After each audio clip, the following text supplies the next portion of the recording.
Bonjour les amis, vous vous demandez si les progrès de l'intelligence artificielle vont mener à une amélioration ou à une extinction de notre espèce. Vous vous demandez si ça vaut le coup pour devenir immortel d'uploader votre cerveau sur Internet. Vous vous demandez si tout ça est bien sérieux. Eh bien mes amis, vous n'êtes pas tout seul. Vous n'êtes pas tout seul car des gens très créatifs ont abordé ces questions dans le cadre de l'exposition Humanité plus l'avenir de notre espèce qui s'est tenue au Palais des Expositions de Rome.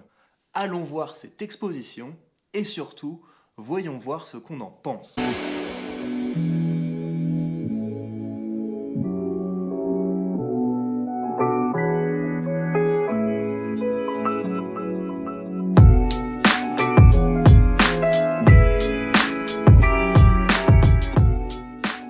Quand on entre dans cette exposition, on est d'abord nez à nez avec des prothèses. Pourquoi ? Eh bien parce que c'est un point de départ assez judicieux pour réfléchir à l'humain augmenté.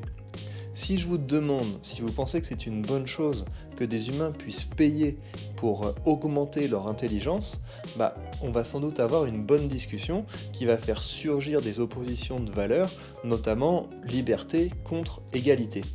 Mais le truc, c'est que les humains augmentés vont probablement se développer sans que les citoyens comme vous et comme moi n'aient leur mot à dire. Pourquoi ? Eh bien parce que ces technologies seront d'abord développées pour de bonnes raisons.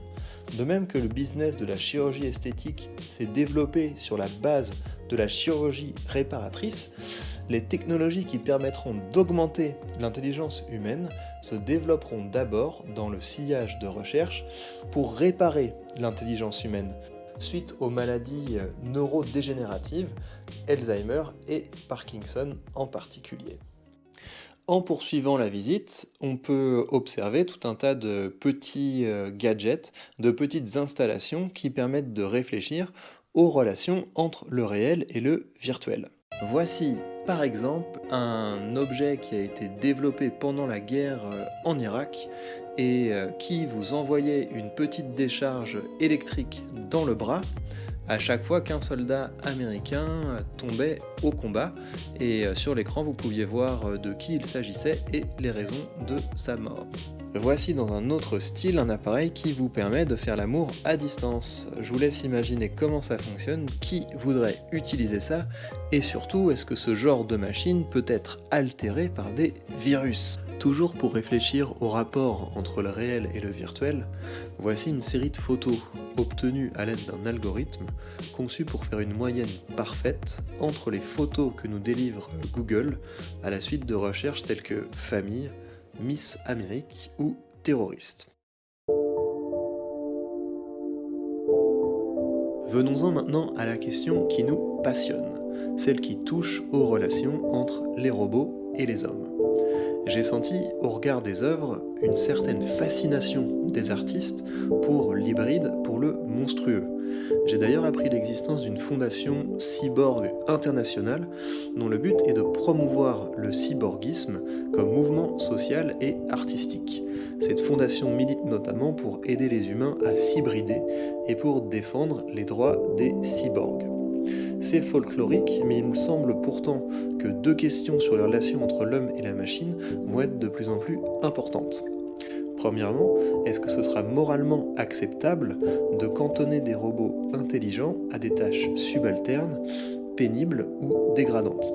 Deuxièmement, si nous le voulions, est-ce que nous aurons encore longtemps la capacité de maintenir les robots en position d'infériorité ?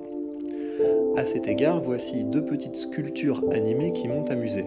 Elles représentent des robots capricieux ou désobéissants.